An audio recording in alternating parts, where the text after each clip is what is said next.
Well, good day to you and welcome. Welcome to another edition of the Listen to the Missus podcast. I'm Art Lewis. I'm Ann Williams. Here to help you with household hints and recipes and lifestyle and just good conversation about food and those things. And today we have a number of things to cover. We're going to help you reduce some food waste this summer. The article was written about the 4th of July, but even though we're recording this before the 4th of July, you'll probably listen to it after the 4th, so these tips are good throughout the summer season. Gordon Ramsey planning to open 100 new restaurants in the next 5 years. There's a new grill with a DJ stand I want to tell you about, kind of unique. And I know you've got a number of things. Yeah, I have a July 4th thing, too, about how much food costs have changed this year compared to last year for the typical foods that we eat on the 4th.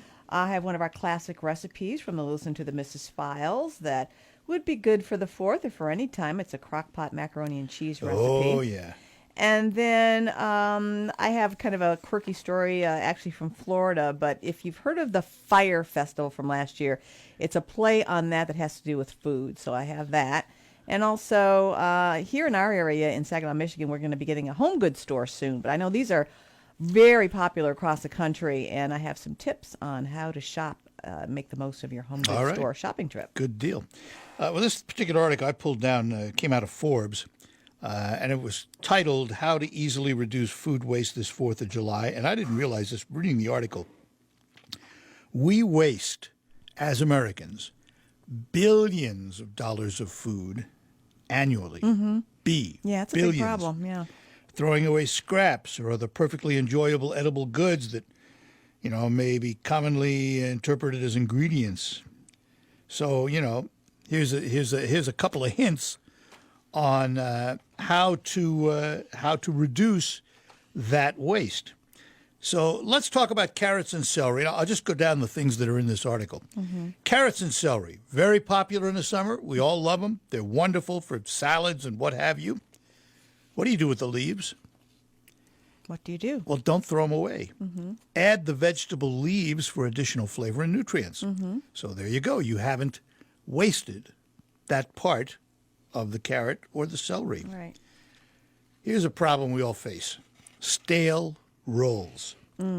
Hot dog, hamburger buns, and the like. Sometimes they sit out from a barbecue for a long period of time, and they get, they're still good, but they're not fresh like you'd think of them. What do you do with them? Well, toast them. Make them croutons.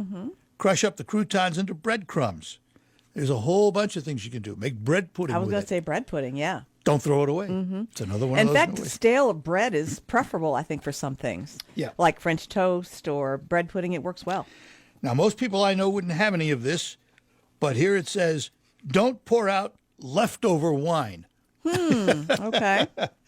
Keep open bottles of wine and beer, for that matter, to add to cooked dishes and marinades for extra flavor. That makes Don't sense. throw it out. That makes sense. The whole theme here is don't throw it out. Freeze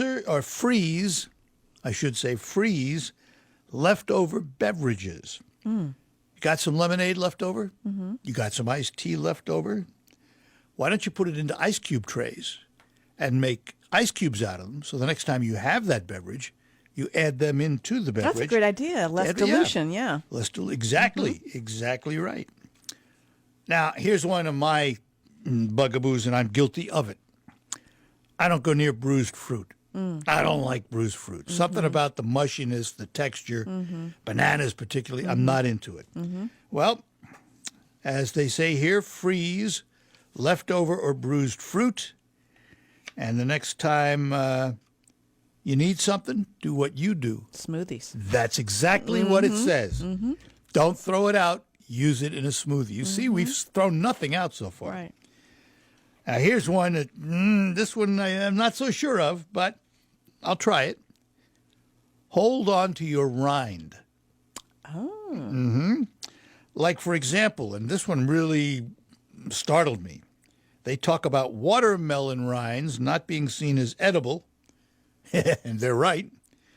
But they say sautéed or pickled watermelon rinds add restaurant-quality flavor and texture to summer cooking.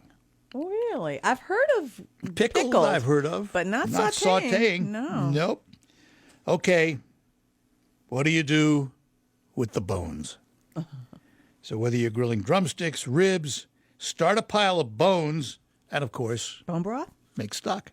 Yeah, absolutely. So there you go. If you're and if you are guilty of grilling for twice as many people than you're expecting any given summer night, make sure that someone gets to enjoy the food. Sometimes there are local apps that'll help you find groups or spaces that will accept surplus food. Now, some organizations, like here where we record this, folks, we're in Saginaw, Michigan, and we have an organization called Hidden Harvest, but they have strict regulations on where the food comes from and how they use it. But you may find a local church or a local organization that might accept that food. Bottom line, don't think you have to throw it out. Yeah, food waste is a big issue these days. Sure is. Sure is.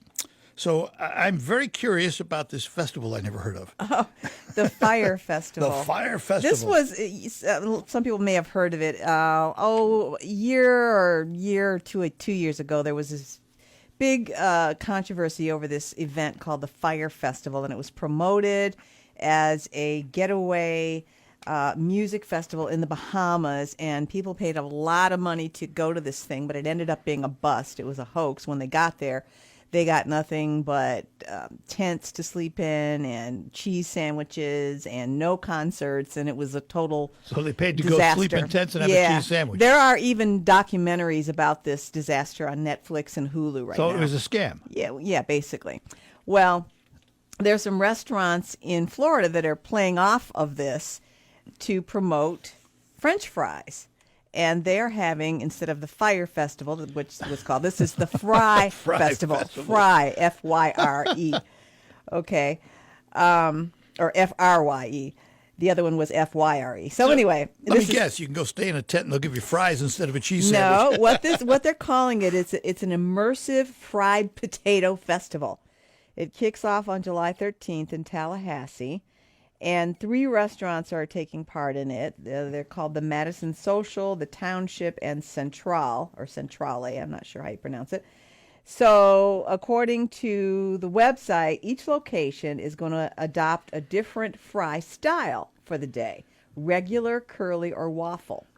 And they will create 4 different variations each using the fry of the day. How unique. And that amounts to 12 different fry creations.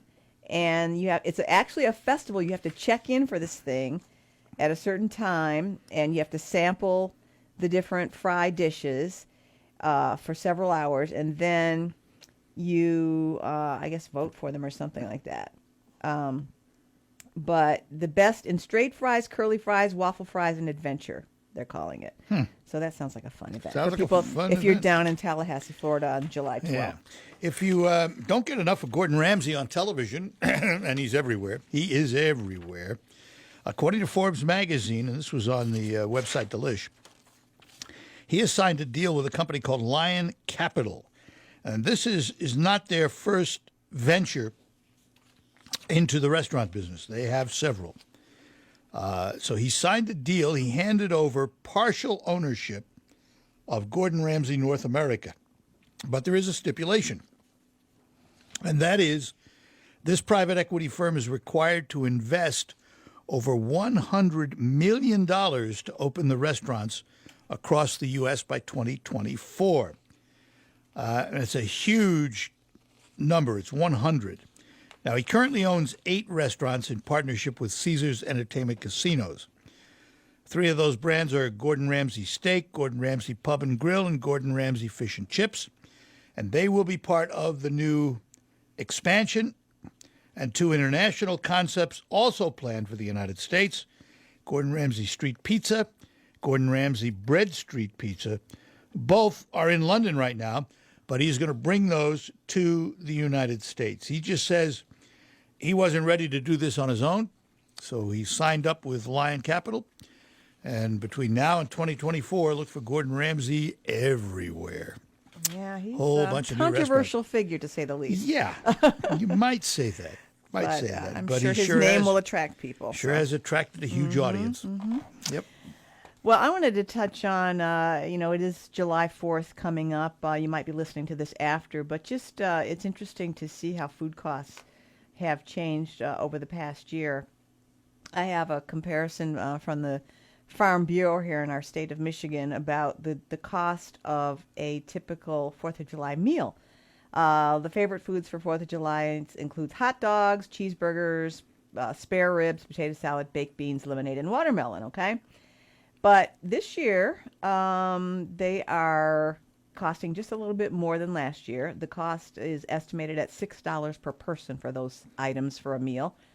And the Farm Bureau's informal survey showed that the average cost of a summer cookout for 10 people is $52.80 or $5.28 a person. The cost for the cookout is up just 11 cents. That's 1% from last year. So minimal food costs. They say it's strong consumer demand for beef and growth in U.S. meat production has led to higher ground beef prices, but lower pork prices. So I guess it balances out somewhat. Mm-hmm. Uh-huh.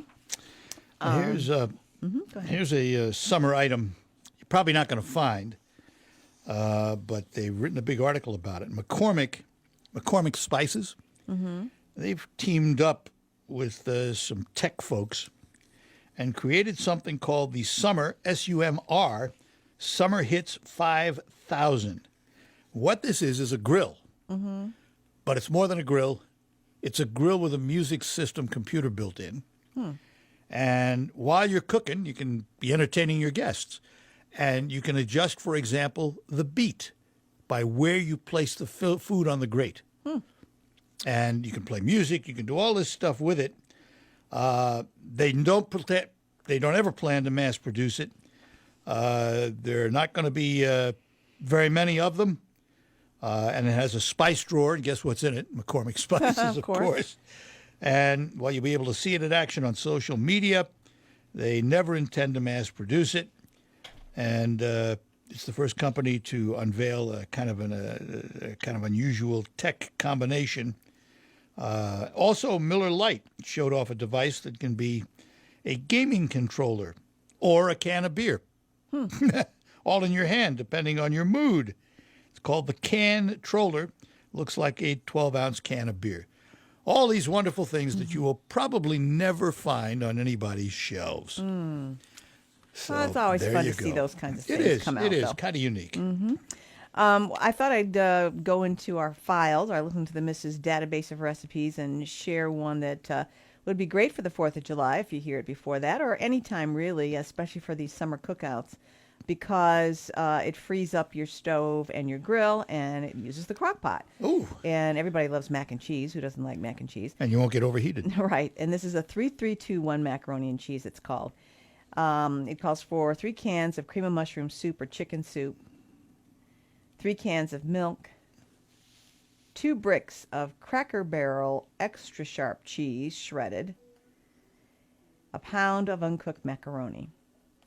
And you take all of that and just put it in your crock pot. It cooks for 4 to 5 hours at or you can bake it if you want to. You can do this in the oven at 350 for an hour. But if you do it in the crock pot, you cook it for 4 to 5 hours, covered 4 to 5 hours, and then you take the cover off and cook it another 15 or 20 minutes in the crock pot. And you can mix and refrigerate this overnight and bake it the next day. Again, 350 for 45 minutes or an hour. And what would happen if you throw a little crab or lobster in there? I don't think that would hurt anything. Probably want to do that at the end, though. Yeah, I would think you would. Probably have it already cooked and just throw it in there at the end. But boy, does that sound good, though. All right, well, that's going to do it for this edition of Listen to the Missus, our podcast. Glad to have you with us. And we'll be back to do it again with you. I'm Art Lewis. I'm Ann Williams. Thanks for being here.